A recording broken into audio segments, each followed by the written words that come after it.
ಮತ್ತು ಇವತ್ತು ಕಾರ್ಯಕ್ರಮಕ್ಕೆ ಬಂದಿರುವ ಎಲ್ಲ ನನ್ನ ಆತ್ಮೀಯ ಬಂಧುಗಳಿಗೆ ನನ್ನ ನಮಸ್ಕಾರಗಳನ್ನು ತಿಳಿಸಿ ನಿಮ್ಮೆಲ್ಲರಿಗೂ 135ನೇ ಅಂಬೇಡ್ಕರ್ ಜಯಂತಿಯ ಶುಭಾಶಯಗಳನ್ನು ತಿಳಿಸ್ತೀನಿ. ಈ ದಿನ ನಾವೆಲ್ಲ ಇವತ್ತು ತುಂಬಾ ಅದ್ದೂರಿಯಾಗಿ ಇಷ್ಟೊಂದು ಚೆನ್ನಾಗಿ ಕಾರ್ಯಕ್ರಮ ನಡೀತಾ ಇದೆ.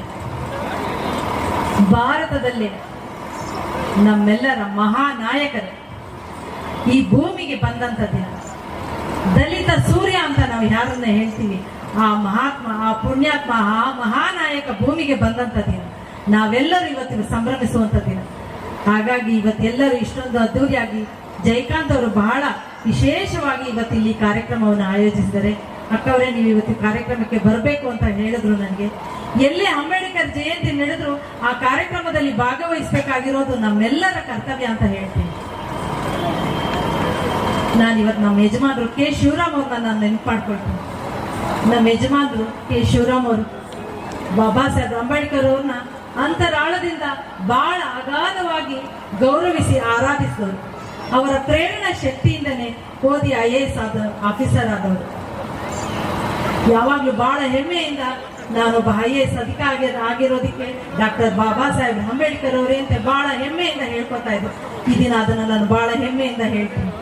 ಬಂಧುಗಳೇ, ನಾವೆಲ್ಲರೂ ಬಾಬಾ ಸಾಹೇಬ್ ಅಂಬೇಡ್ಕರ ಋಣದ ಮಕ್ಕಳು. ನಾವೆಲ್ಲರೂ ಅವರ ಋಣವನ್ನು ನಾವೆಲ್ಲರೂ ತೀರಿಸಬೇಕಾಗತ್ತೆ.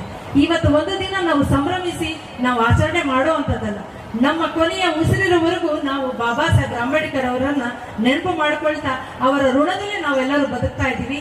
ನಮಗೆಲ್ಲರಿಗೂ ಒಂದು ಸಂವಿಧಾನವನ್ನು ಕೊಟ್ಟು ಅದರಲ್ಲೇ ನಾವೆಲ್ಲ ನಮ್ಮ ಬದುಕನ್ನು ನಡೆದು ಮುಂದೆ ತಗೊಂಡೋಗುವಂತ ಸಂವಿಧಾನವನ್ನು ನಮಗೆಲ್ಲ ಕೊಟ್ಟಿದ್ದಾರೆ. ನಾವೆಲ್ಲರೂ ಅದರ ಆಶಯದಡಿಯಲ್ಲೇ ನಾವೆಲ್ಲರೂ ನಡಿಬೇಕು. ಅದಕ್ಕೆಲ್ಲ ಬಾಬಾ ಸಾಹೇಬ್ ಅಂಬೇಡ್ಕರ್ ಅವರು ಹೇಳಿರೋ ಹಾಗೆ ಅದಕ್ಕೆಲ್ಲವೂ ಶಿಕ್ಷಣವೇ ಶಕ್ತಿ. ಹಾಗಾಗಿ ಪ್ರತಿಯೊಬ್ಬರು ಶಿಕ್ಷಣವಂತರಾಗಬೇಕು ಅಂತಾನೆ ನಾನು ಎಲ್ಲರಲ್ಲಿ ಕೇಳ್ಕೊತೀನಿ.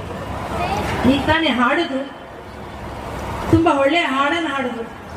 ಪ್ರತಿಯೊಂದು ತಾಯಿಯು ತನ್ನ ಮಗುವಿಗೆ ಹೇಳ್ಬೇಕು, ಅಂಬೇಡ್ಕರ್ ಅಂತಾಗು ಕಂದ, ನೀನು ಅಂಬೇಡ್ಕರ್ ಅಂತಾಗು ಅಂತ.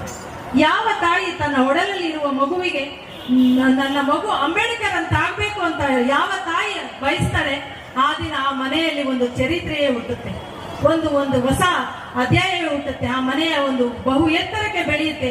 ಆ ಮಗುವನ್ನ ಅಂಬೇಡ್ಕರ್ ಅಂತ ಆಗ್ಬೇಕು ಅಂತ ಪ್ರತಿಯೊಂದು ತಾಯಿಯು ಬಯಸ್ಬೇಕು ಅಂತ ನಾನು ಹೇಳ್ತೀನಿ. ಹಾಗಾಗಿ ಈ ಮೂಲಕ ಎಲ್ಲ ಮುಂದಿನ ನಮ್ಮ ಪೀಳಿಗೆಯ ಮಕ್ಕಳು ಬಾಬಾ ಸಾಹೇಬ್ ಅಂಬೇಡ್ಕರ್ ಅಂತ ಆಗ್ಬೇಕು, ಬಾಬಾ ಸಾಹೇಬ್ ಅಂಬೇಡ್ಕರ್ ಪ್ರೇರಣೆಯಂತೆ ಎಲ್ಲ ಪ್ರತಿಯೊಬ್ಬರು ವಿದ್ಯಾವಂತರಾಗಬೇಕು ಅಂತ ನಾನು ಕೇಳ್ಕೊತೀನಿ. ಮತ್ತೊಮ್ಮೆ ಎಲ್ಲರಿಗೂ ಈ ದಿನ ಇಷ್ಟೊಂದು ಅದ್ದೂರಿಯಾಗಿ ಇವತ್ತು ಕಾರ್ಯಕ್ರಮವನ್ನು ನಡೆಸ್ತಾ ಇರೋ ಜಯಕಾಂತ್ ಅವರಿಗೆ ನಾನು ನನ್ನ ಹೃದಯಪೂರ್ವಕ ಧನ್ಯವಾದಗಳನ್ನು ತಿಳಿಸಿ ಮತ್ತೊಮ್ಮೆ ನಿಮ್ಮೆಲ್ಲರಿಗೂ 135ನೇ ಅಂಬೇಡ್ಕರ್ ಜಯಂತಿಯ ಶುಭಾಶಯಗಳನ್ನು ತಿಳಿಸಿ ನನ್ನ ಮಾತುಗಳನ್ನ ಮುಗಿಸ್ತೀನಿ. ಜೈ ಭೀಮ್.